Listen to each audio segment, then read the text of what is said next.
What is love? From ancient times to the present, the debate over this question has never ceased. I define love as desire with form. It is a game played between intelligence, emotion, appearance, resources, and many other factors. This game rarely lasts longer than a year. Usually, it lasts only a few months, with the ultimate goal of seducing the other person into bed. That is the true nature of love, a game driven by desire. Anyone who has ever been in love knows the excitement and trembling heartbeat when meeting the other person. During the passionate phase, the first handhold, the first kiss, the first intimate act that makes your heart race. How intense it feels. Just a few days apart, and you feel restless and uneasy. This is what some call the itch of the soul. Like walking in circles at home, tapping your foot against the door, scratching your hand on the windowsill. If the phone suddenly stops responding or a message goes unanswered, you begin to worry. Could they be happy with someone else? These are the symptoms of love. But look at married couples. No matter how strong their affection is, once they have been married for over half a year, do you see any couple still showing these symptoms? Most do not. This reveals a cold truth. All human relationships in this world are essentially exchanges of benefit. This benefit is not only financial, but also includes emotional and moral satisfaction. It is a complex idea that I will explain in detail later. Romantic love, family bonds, friendships, and even part of the parent-child relationship fall within this framework. If you want to object, look carefully first. I said only part of the parent-child bond, not all. In reality, the remaining part parents give to children is genuine, pure, and unconditional love, worthy of deep respect. This is not an exception for anyone. Returning to the topic of romantic love, as I said, it is a mental game, or a contest. Therefore, there must be winners and losers. The standard of winning or losing depends on your original goal when starting the relationship. Different goals mean different criteria for success. It is not necessarily a win if you marry that person, nor is it a loss if you are abandoned for someone else. Luck can come from misfortune. The person you gain might be useless, while the one you lose might bring lifelong trouble. In fact, losing can be a good thing when you escape someone who would have caused you endless pain and brought no joy at all. Suppose you began the relationship with the goal of marriage, but the two of you cannot continue and must part ways. The standard of winning or losing is then clear. Who suffers so deeply that they cannot eat, cannot sleep, lose sleep, or even harm themselves? That person is the loser. Who leaves calmly, quickly escapes the darkness, and lives happily? That person is the winner.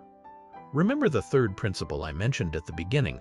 Do not depend on anyone emotionally. Stay independent, complete, and strong in spirit. You may say this sounds simple, but it is not easy to practice. Emotions are not machines. How can you turn them on and off at will? Actually, it is simpler than you think. You must remind yourself from the very first day of the relationship that the other person could leave you at any time, for any reason. This mindset must be reinforced constantly. You might think this will prevent you from experiencing true love, that it is emotional deception. But you are mistaken. I am not teaching you to fake feelings. I am teaching you a powerful technique, self-hypnosis.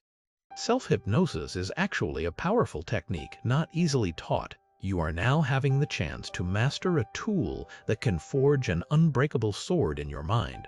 This sword will protect you from emotional damage in all relationships throughout life. Self-hypnosis is similar to how talented actors fully immerse themselves into the inner world of a character. From there, they realistically express the character's emotions. Some actors become so absorbed in tragic roles that they cannot escape the character. They fall into depression and, in some cases, even commit suicide. This proves that emotions after self-hypnosis are very real. All these feelings are genuine. However, the essence is more complex.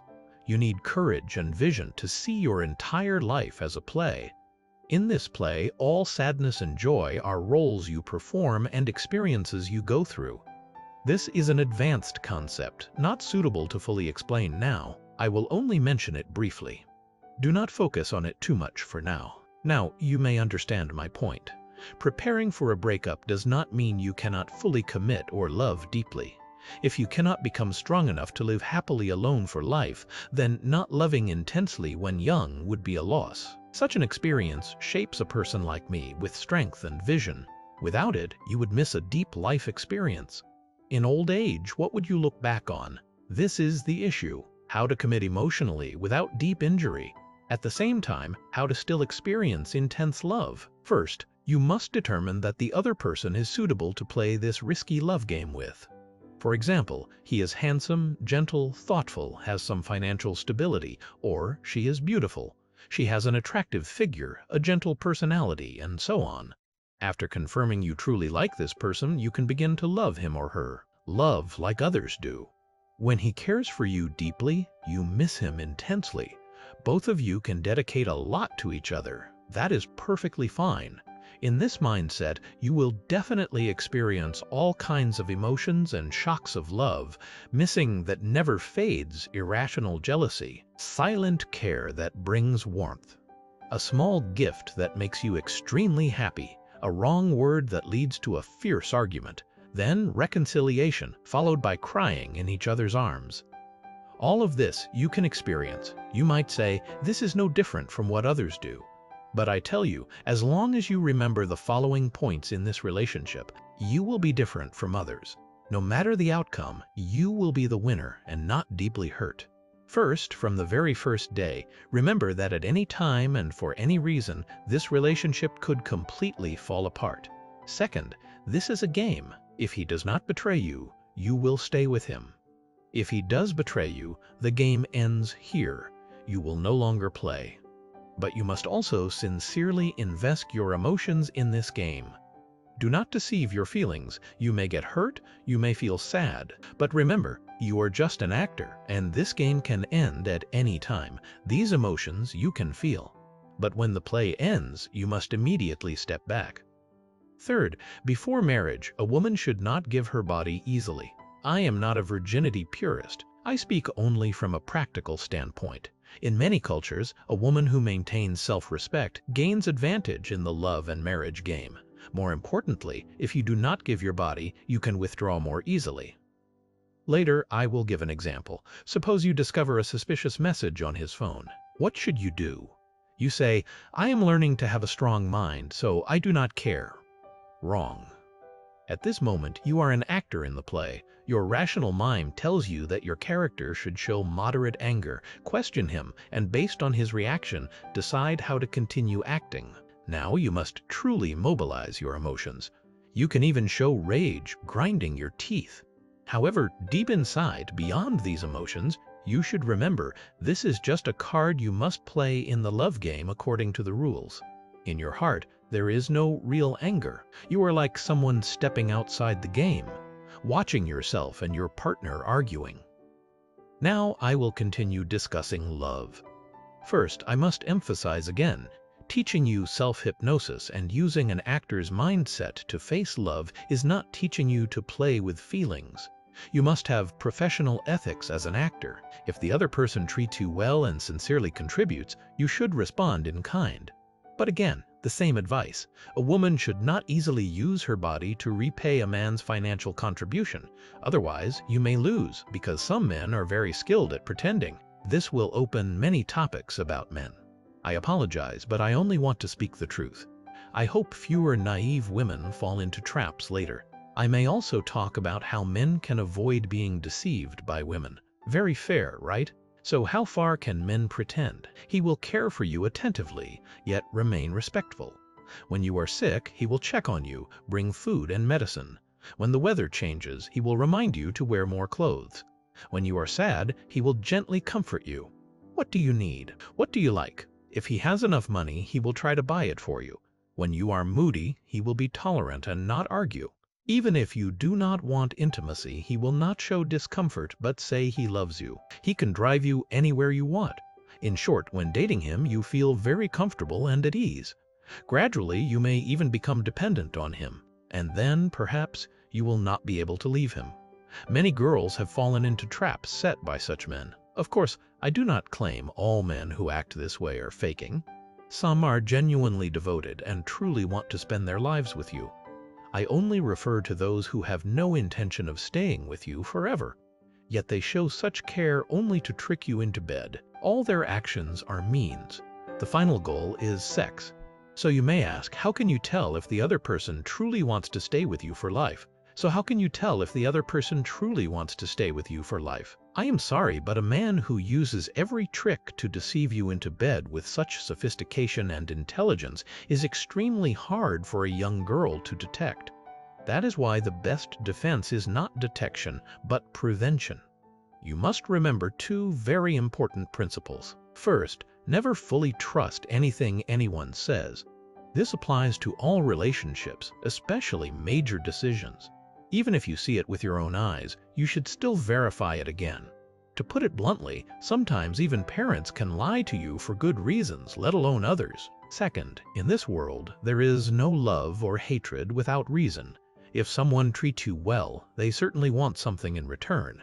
These two principles are unshakable laws. If you always remember and follow them, others will find it hard to deceive you. But no matter how good the theory is, each person understands and applies it differently. If you still get deceived and lose something, for example money, youth, or your body, what should you do? This is when we return to the main point, how to build an extremely strong spirit. This is our ultimate goal. I am not just teaching you how to date or find a spouse. We are not saints. We cannot live like hermits, detached from worldly dust. Therefore, it is hard to avoid romantic relationships and emotions. Unless you never enter them once involved, it is hard not to be hurt. The degree only varies, more or less. Life is full of worldly attachments. Most of us are ordinary people. It is hard to keep the heart as pure and clear as a mirror. What we must do is try not to let these things touch our inner self. Once you have a strong spirit, you will no longer fear emotional wounds. That is the right path. It may sound boring, but even if there is a man or woman who truly wants to spend their life with you, the nature of that relationship is still an exchange of benefit. Let me emphasize again, benefit is not limited to money. It includes joy in life, emotional comfort, moral satisfaction, and so on. Marriage is a social system. Its essence is living together, helping each other, and complementing strengths. Men need to relieve desire and have children. In this, they require women to have good appearance and health. They need someone to manage household affairs, which requires the woman to have good morals. Only then can they feel at ease working outside, just like in primitive times when men went hunting. Women need men to provide material support, emotional comfort, and a sense of safety. Of course, women also need to relieve desire and have children, but this need is generally lighter than men's. This is the essence of the exchange. Men provide what women need, and women provide what men need. When both feel the other can bring benefits matching their desires, they agree to complete this transaction marriage. Why talk about love in terms of benefit? To remind you that whether you are in a passionate phase or about to get married, you must always remember, he is only someone who meets your benefit exchange criteria. The love game is short. You have played it fully. You have tasted all the sweetness and bitterness.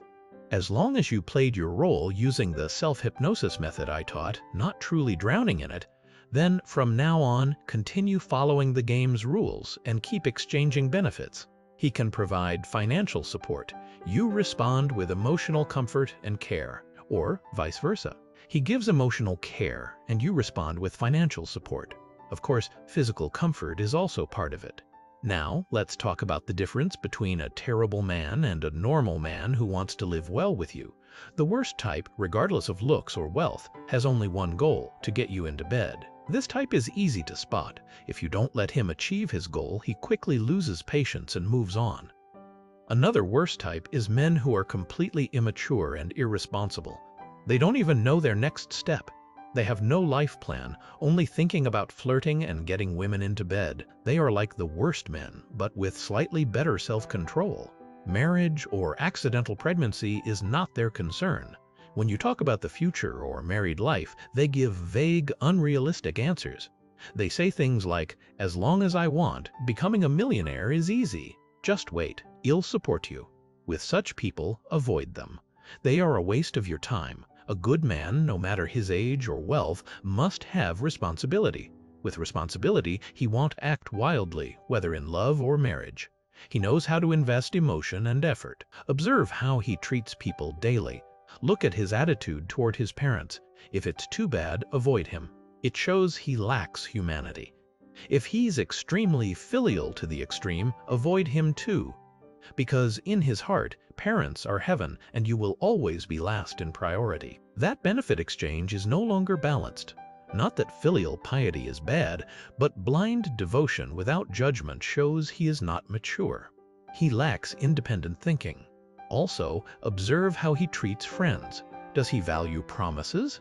But not in a foolish, rigid way. He must have his own principles. He does what should be done. He avoids what should not be done, even if the friend is close.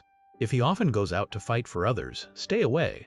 Also, see how he treats people of lower status. He doesn't have to be a saint, but at least he shouldn't look down on or speak rudely to waiters, workers, cleaners, or beggars. A man like this, no matter how good otherwise, has limits. Next, is he willing to spend money reasonably on you? If he has extra money but is stingy and unwilling to spend on you, leave him immediately. But note, this must be money he earned, not money forced from parents or borrowed with no ability to repay, then spent on expensive gifts. That shows immaturity. When you understand all this and apply my self-hypnosis method to love, even marry and have children, you will basically not be deceived or deeply hurt. If hurt, it will only be emotional, because you know it's all about benefit exchange. You never invested more emotional value than the other person. You always stayed, observing that you were just playing a role. How could you be seriously damaged? Some may say, I met a man who perfectly matched your criteria for a good man, but I was still tricked into bed and then abandoned. How do you explain that? Then I congratulate you. You met a master.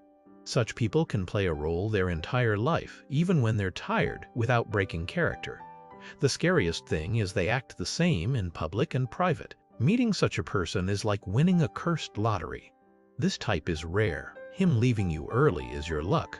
If he stayed with you for many years, played the good husband and father for over a decade, then one day a secret child appears asking for college tuition, wouldn't you suffer a stroke on the spot? When facing a bad person, whether married or not, just rely on the third principle. Losing anyone, you are still yourself. You are unique. You will not lose your spirit just because someone leaves your life. This is the third principle. Emotional independence, completeness, and strength. Now, many young girls are attracted to older single men or married men. There are two main reasons: lack of fatherly love and family warmth, or money. We won't discuss those who do it for money. Let's talk about those who do it for emotion. Older single men often seem mature and thoughtful, at least on the surface. They usually have better financial potential than young men. Their caregiving skills have been refined through past relationships. When they start caring for young girls lacking love and life experience, it's hard for these girls to resist. It's not blameworthy. After all, he's just a man. As long as he doesn't intend to play games, you can try starting a relationship. But my point is, you must see the man's true face. Some of them are just middle-aged wolves, only interested in your youthful body and very good at hiding. The real risk for young girls dating older men is not small. Your life experience and maturity are far behind his. His lies and concealments are hard for you to detect. But we can't generalize. After all, if people are in love or about to love, how can we ask all young girls to stop? That's not realistic. Among older men, there are those who truly love you and want to spend their life with you. For girls who love older men for emotional reasons, I hope you follow these points. Do not overly depend on the older man. Even if you're young, you are an adult. You need your own principles. Putting your happiness in someone else's hands is unreliable. Even if he is truly kind, he may be affected by forces beyond control. If he leaves you, this is even more true. People change easily. Who can keep the same feelings forever? That's impossible. Passion will fade. Your happiness must be held in your own hands. Some may think, then I'll earn a lot of money, so happiness is in my hands. But that's not what I mean. Money, if earned honestly, the more the better. But it's not the final guarantee of happiness. The final guarantee of happiness is emotional independence and a healthy character. Because whether it's money or people, you can't hold on to them forever. There are too many reasons you could lose them. Others may voluntarily leave you, or due to illness or sudden accident. Life is full of uncertainty. You never know when fate will take something from you. These are things you cannot fight with effort. What we can achieve through effort is making our minds stronger and more rational. I've emphasized many times, do not depend on anyone emotionally. Be independent, complete, and stand strong. The meaning of this is, when fate cruelly takes away your lover or wealth, you must enter this state. Otherwise, you cannot continue living happily. How to achieve this? As I said, it's a great technique, self-hypnosis and detaching yourself to play a role. Even when you're in the most beautiful, happiest moments, deep in your soul, you must constantly remind yourself that the loved ones beside you could leave you forever at any moment. Not just death, but including death. If you find this unlucky, stop watching. I've said it, I speak very directly and coldly. Even when you're alone, you can self-hypnotize into being completely isolated. No family, no friends, no lover. You must constantly prepare your mind for that scenario. If it happens, how can you stay strong and happy? This is one practical way. It may seem cruel to some. They might say it's a sign of mental illness. Life is good. Why think of bad things? Fine, you don't have to think. But what if it really happens? Life moves in waves. After a deep valley comes a peak. After a peak comes another valley. Who can stay happy on the peak forever? Rarely. We must practice thousands of times in thought. Even if we lose everything, we can still live on and live strongly. Only then can we gain a part of unshakable mental strength, like a lone wolf who must survive no matter the hardship. When we have love and family warmth, we must open our hearts to receive and enjoy them and respond in kind. But once that person is gone, we must be fully prepared. Because in our thoughts, we already knew this day would come. When watching this content, I typed every word with effort. What is our ultimate goal? Do not forget, it is to have an extremely strong psychology. Regardless of praise or criticism from the world, no matter how many people leave, no matter what suffering comes, no matter success or failure in life, we can act regardless of outcome. But our soul must remain firm, unmoved. That is our core goal. This emotional content was mainly spoken from a woman's perspective. It may seem unfair to men, but the reason is that men are usually more rational, less likely to get lost in emotions. Even when involved, they often pull themselves out, though it may take time and energy better spent on building a career or learning skills. I also want to say a few words to young men. Step back and calmly observe yourself. What is your strongest motivation for pursuing a girl? Is it to get into bed with her? Are your promises to care for and protect her backed by real ability? Do you know how dangerous society is? How much power exists that you cannot resist, that could easily destroy your relationship? Can you guarantee your heart will never change? Do not make promises you're not sure about, then leave her in pain. Even cause her to have an abortion. Do you know how harmful abortion is to a woman's body? If you truly love her, improve yourself. Master more skills and social resources.